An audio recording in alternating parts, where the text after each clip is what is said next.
Guys, your next comic coming to the stage has been up here several times in the past, and each time he's up here, he just gets funnier and funnier. Ladies and gentlemen, put your hands together for the Pharaoh.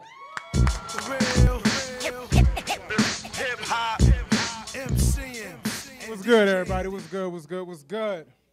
Yeah, I just got to start this off, man. Music, man. I am a big music fan. I am a music lover. It is where it's at for me. And I hate to pull the race card so early, but I got to say, I thank God for black Americans for coming up with jazz, man. It's like what a lot of people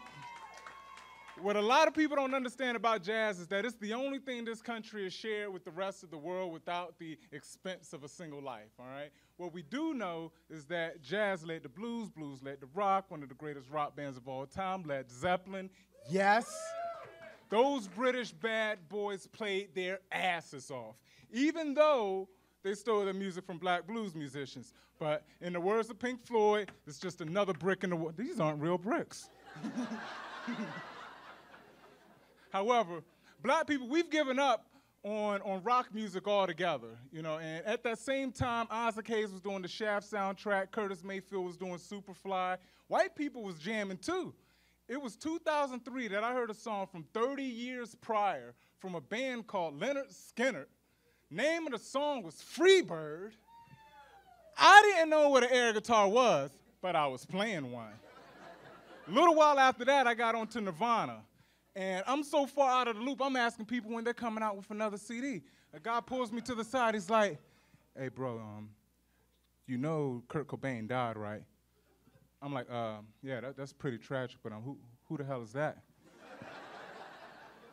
He tells me Kurt Cobain is the lead singer of Nirvana. He's the leader of the grunge revolution. At those words, I went home, I downloaded everything. Download it. Yes, I did it. I stole from the artist. I stole from a dead guy. You've cheated on your wife before, but you say you still love her, right? All right, but I ended up getting on the Tool. I got on the Soundgarden, Alice in Chains, Red Hot Chili Peppers. Do you remember the first time you heard the Beatles? For me, it was the Sgt. Pepper Lonely Hearts Club album. The track was Strawberry Fields. I had to stop it halfway through so I can call my weed man. Because it's just that intense. And one of the things I noticed about a lot of modern musicians, a lot of modern rockers, let's take Stone Temple Pilots, for example, they need to stay on the drugs that got them to where they are. Because the second sobriety walks in the door, creativity walks out.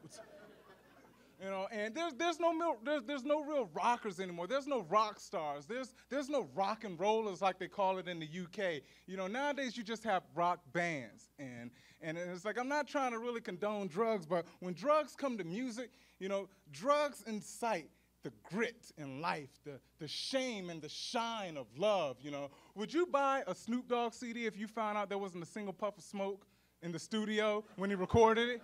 How high would you need to be to purchase an Amy Winehouse CD if she had said yes, yes, yes? You know, that's that. Even Michael Jackson, he was about to go on the greatest tour ever, so they say, and the king of pop was the king of popping pills. You know, but you know that low feeling you get when you're driving down the road and you're seeing a Bandit shoe on the side of the highway, and you think, damn, man, never partied that hard. Somebody was partying like a rock star, and it wasn't you. But that phrase doesn't mean the same. It's like, because to me, now, if you're not partying like Charlie the Machine, I don't want to hear about you. I have nothing to do with you. Got a Charlie Sheen fan there. That's what I'm talking about. But I can say I partied like Charlie Sheen once, my entire life. And I got to thank my mother, because she taught me the few words that have taken me all the way through my life. If you're going to do wrong, you do it right. I found myself at a techno party, and I knew for sure, without a doubt, that I would be the only black person there. But I was wrong. I was just the only brother. Now, every other country in the world sends their representatives to techno parties, all right? And I found myself in the middle of the dance floor around Russians, Italians, Lebanese, Congolese, Ethiopians, Nigerians, and fellas, I'm just talking about the women, all right? I'm dancing with a pair of Icelandic girls, and they dance like this. This is what they do.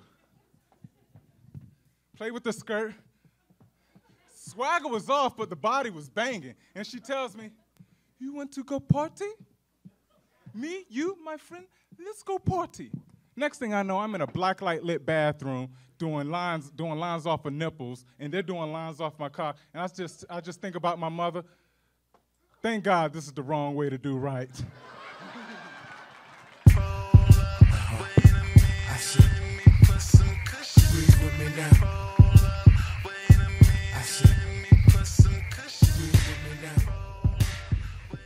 Tut Geth, ladies and gentlemen, the Pharaoh.